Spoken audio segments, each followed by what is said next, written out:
welcome back to our favorite channel. If you've not subscribed yet, please do well to subscribe. Oh, it is very necessary. Today we're going to look at Hausa Kooko. Yes, Hausa Kooko is one rich local porridge. You know, over here we take it in the morning, we take it in the night, and it's very healthy. And it's from millet.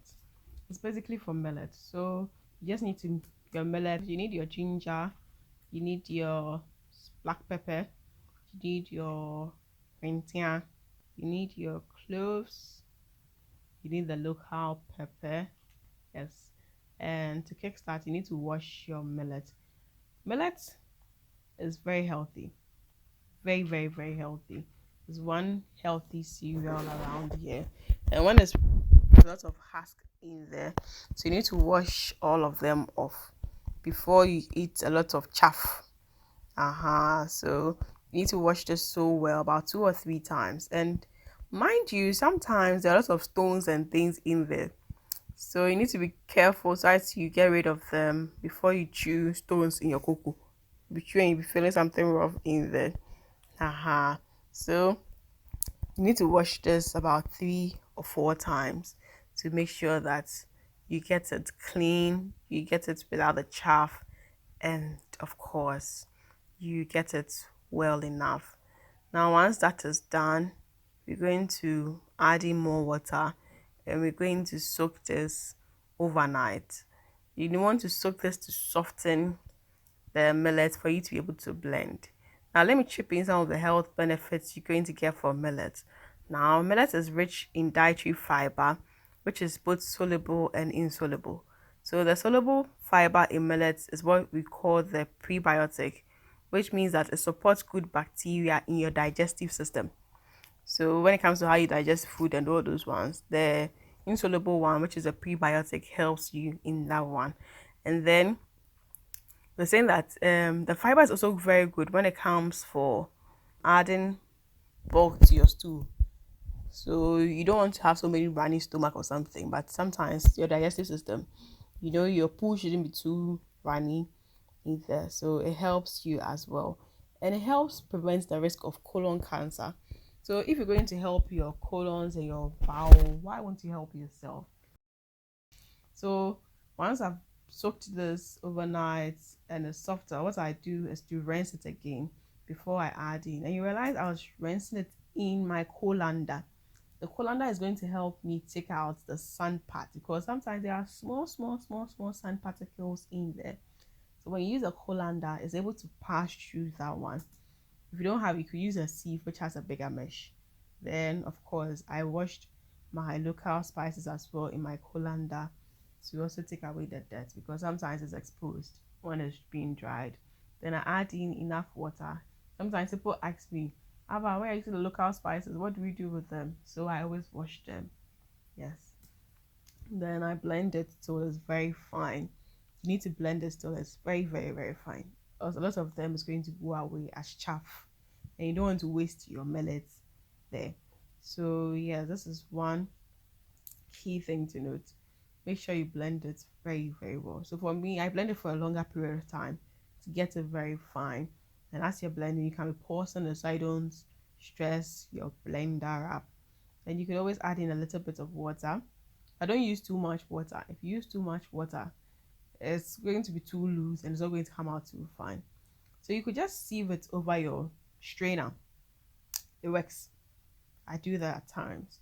And as you strain over the strainer, I can just even use your hand to just squeeze it out and just get your chaff and then go your way. So that's one way. But that will give you a bit coarse, not too fine texture, which I prefer. Or if you want it very smooth, you could use a nylon cloth and you use your wooden spoon or your hand to just sieve it through the nylon cloth, which takes a longer time. Now once you're done with the juice, because I told you I use more of the strainer, even with the nylon cloth, when I'm done, I try to re-sieve it again. So you want to re-sieve to make sure that you get most of the chaff out of it, because you see I did a very fine work with the first sieving. So when you're done, this is your chaff. You can give it to your chicken if you have any around. If not, you could just pour it into the sun for it to degrade in there. Then you're just going to put your mixture down and let it ferment. There's a fermentation that's going to make it taste nicer. So it could sit down for 24 hours. It could sit down for about 8 hours or overnight. It's up to you. But then one thing I've realized with cocoa is when you let it ferment properly, that's when you get the cocoa taste and smell. But if it doesn't ferment properly, you don't really feel the cocoa thing with it. So once that is done, you realize that it's going to settle in layers. So at the very base, it's going to be the starchy part. Then you're going to get the liquid on top. So what I do is I pour the liquid part into a container. Then the base part, I put it into the fridge and I use it in bits. So this is the first. I did a bit of the cocoa with it. So I just poured the rest of the water on top and then I used it. You could use the cocoa water from the fermentation to do it. Like you see more of the cocoa scents and everything in there. You could just use your regular water to do it. It's up to you. So you could use the water with it, or you could just use plain water. It is all up to you. So I'm going to cover that and be keeping it in the fridge as well. Now to kickstart your main cocoa, you just need to add in your salt to the water. Then you let it come to boil, even as you have your paste mixture. So make sure your paste mixture is thick enough before you put it into the warm water. It's like you cooking oats. Yeah, so that same principle applies here. So if you're using let's say 2 tablespoons of the paste, you may want to use about 3 or 4 of the water to make it thinner.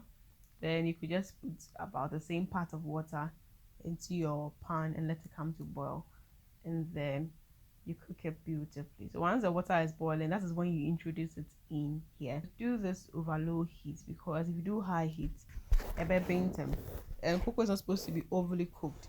That's the thing. So sometimes people just even don't do it on fire. Sometimes you could just use your hot water, very hot boiling water. Then you pour your mixture into it and then you go away. But if you're going to do the hot water to do it, you need to make sure that your cocoa base is not cold. Because if it's cold, it's going to take a time before it thaws, before it goes in there. And because I keep my cocoa base mostly in the fridge, I like to do the hot water before I put it on in fire. And if you're doing it and you realize it's too light, you could always mix more of your base into it and then you add it. If it's too thick, you could always add some warm water in there to lighten it up a bit. You don't want this to come to boil. So make sure that once you see it forming, you just put it off and let it cover it and let the heat do the trick. This is not the type where you need to see bubbles before you do. If you see bubbles, it's going to turn flimsy. It's going to have some funny texture. And so yeah, that's about my cocoa, my Hausa Kooko. And I have one shortcut way I go about it. I'm going to teach you very, very soon. Yes, watch out. And of course, you can serve your cocoa with your granite and your milk with your sugar. The preference is yours, how you want to serve your Hausa Kooko. Yes, I like it with a lot of milk in there. Now, this is the second day. I kept it in the fridge and you realize that it still had a bit of water coming up. Yes, that's normal. So this is how I store my base after the second day in the fridge, because the water is all going to come off and I'm going to get the base proper. You can store it in your container. Whenever you're ready, you just scoop a bit, you mix, then you make your cocoa and you go. So your this cup of millet can always get you plenty cocoa all the time. Yes. So you just need to mix your base up and then you cook it. So this one I use the microwave, and I do this at school a lot because students, we don't have time. That is the reality. So I do this a lot at school. I just mix the whole mixture up. I add my salt. So it's my water with my millet and my salt. Don't use so much water, but if you use too less water, you're going to have trouble. So in this video, I used 2 tablespoons of the millet. Then I used 1 cup of water. So what happened was I placed it in the microwave. I just gave it 3 minutes. Usually I use 2 minutes to do it. If your water is perfect, 2 minutes is okay. But this was 3 minutes and was deliberate because I knew my water was less. It was going to come out tough. I wanted it to come out a bit thick. So I'll teach you how to go about it if you want to lighten it. But if your water and everything is okay, 2 minutes is always good for your kuku in the microwave. Trust me. So what you want to be doing is maybe at every minute interval, you take it out and stir it for it to assemble beautifully. Don't worry if the sides are cooking and the inner part is not yet done. That's how it works in the microwave. So when you're done, you just need to just use your spoon to mix it up properly so that every part of it will be balanced. So I just leave it in for the extra minutes. And when I take it out, you're going to realize that it was almost done, but then it was very thick. So I added in the water part, which I separated, yes, to add up to it. It's good you equally check your time. It's not always you have time. You know, sometimes you just use a microwave to also save yourself some hassle. You know that thing. Uh-huh. So once it's hot like that, you see, as it mix, it's coming together, but it's too thick. It's too thick for how the fufu. So I just use the water to mix. You could just take it like this if you are done. If you use hot water, you just use it like that and go your way. 2 minutes is always good for your cocoa in the microwave. And if you serve with any sweetener of your choice, so this one has a bit of honey I use.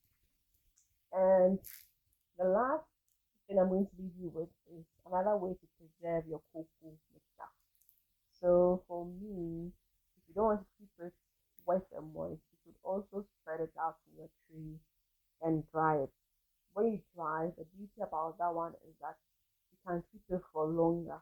So if you're going to keep your mixture in the fridge for like a month, and you're going to be able to freeze your mixture for about 6 months plus.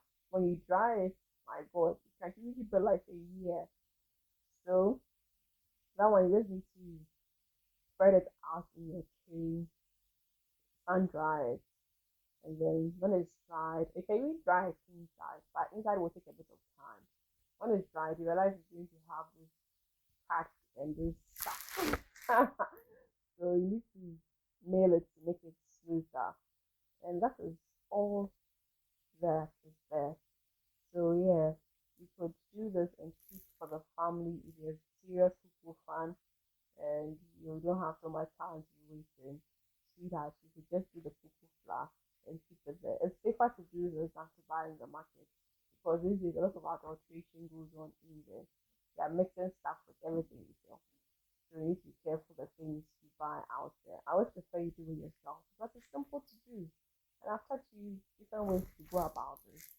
So please give this cocoa recipe a try and try some millet with me.